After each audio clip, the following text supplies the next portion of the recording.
శ్రీ గురుభ్యో నమః. శ్రీ శంకర భగవత్పాద విరచిత శివానందలహరి 32వ శ్లోకము. పరమశివుడు తీసుకున్న విషాన్ని గూర్చి శంకరులు ఈశ్వరుణ్ణి 3 విధాలుగా ప్రశ్నిస్తున్నారు. జ్వాలోగ్రస్సకలమరాతి భయదః క్షేళః కథం వా త్వయా దృష్టః కిం చ కరే ధృతః కరతలే కిం పక్వజంబూఫలం జిహ్వాయాం నిహితశ్చ సిద్ధఘుటికా వా కంఠదేశే భృతః కిం తే నీలమణిర్విభూషణమయం శంభో మహాత్మన్వద.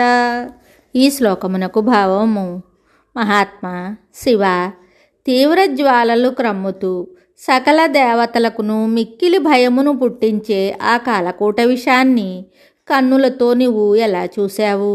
అంతేకాక అరచేతిలో దాన్ని ఎలా ఉంచుకున్నావు? ఏది ఏమైనా పండిన నేరేడు పండా ఏమిటి? అదీగాక దానిని నాలుక మీద వేసుకున్నావు. అది సిద్ధగుటికయా ఏమిటి? మరియు కంఠమునందు నిలుపుకున్నావు. ఇది నీకు ఆభరణముగా ఉండే ఇంద్రనీలమణియా? చెప్పు. ఈశ్వరుడు దేవతల ప్రార్థనపై కాలకూట విషాన్ని తన కంఠములో, చిన్న సిద్ధగుటికల తన కంఠం వద్ద దాన్ని నిలుపుకున్నాడు. లోకాల్ని దగ్ధం చేయగల ఆ విషము శివుని ఏమీ చెయ్యలేకపోయింది. అంతేకాక స్ఫటికంలా తెల్లనైన వన్నెగల ఆ శివుని కంఠములో ఇంద్రనీలమణిలా ఆభరణంగా అది ప్రకాశించింది. అందువల్లనే ఈశ్వరుడు నీలకంఠుడని ప్రఖ్యాతి వహించాడు. నీలకంఠాయ మృత్యుంజయాయ సర్వేశ్వరాయ సదాశివాయ శ్రీమన్మహాదేవాయ నమః అని వేదము ఈశ్వరుని ప్రస్తుతించింది. శివుడు కాలకూట విషాన్ని రసఘుటికలా మృగ్గాడని శ్రీనాథ మహాకవి కూడా తన భీమేశ్వర పురాణంలో ఇలా చెప్పారు.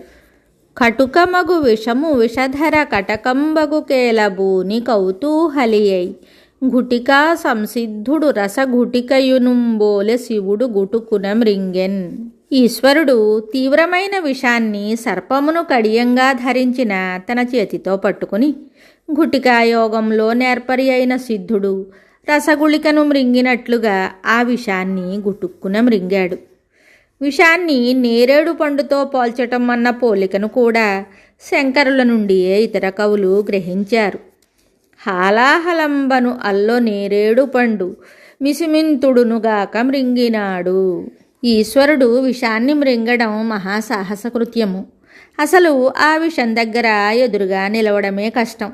అటువంటిది శివుడు దాని ఎదురుగా నిలిచి ఆ విషాన్ని చేతుల్లోకి తీసుకోవడం, దాన్ని మృంగడమే కాకుండా కంఠం వద్ద దాన్ని నిలిపి ఉంచటం జరిగింది. కానీ ఆ విషం శివుణ్ణి ఏమీ చెయ్యలేకపోయింది. పైగా ఆయన కంఠం ఇంద్రనీలమణిని ఆభరణంగా ధరించినట్లు వన్నెలు చిందించింది. ఆ అద్భుత దృశ్యాన్ని చూసి దేవతలు ఈశ్వరుని నీలకంఠ మృత్యుంజయ అంటూ కీర్తించారు. శివుడు విషం తిన్నా ఆయనకు మృత్యువు రాకపోవడానికి కారణం పార్వతీమాత ధరించిన తాటంకముల మహిమయని శంకరులు సౌందర్యలహరిలో ఇలా చెప్పారు. కరాళం యత్ క్షేళం కబళితవతః కాలకలన న శంభోస్తన్మూలం తవ జనని తాటంక మహిమ. అమ్మా జగజ్జనని, కాలకూట విషాన్ని మృంగిన నీ భర్త పరమశివుడు ప్రళయకాలంలో కూడా కాలధర్మాన్ని చెందకుండా మృత్యుంజయునిగా ఉన్నాడు. దీనికి నీ చెవులకు నీవు ధరించిన తాటంకముల మహిమయే కారణము. ఈశ్వరుడు మృత్యుంజయుడు, నీలకంఠుడు. అల్పాత్ములు అనుక్షణం చస్తూ ఉంటారు. మహాత్ముడైన పరమేశ్వరుడు మాత్రం మృత్యువునకు మృత్యువై అలరారుతూ ఉంటాడు. మరి ఒక శ్లోకంతో మళ్ళీ కలుద్దాం. శుభం.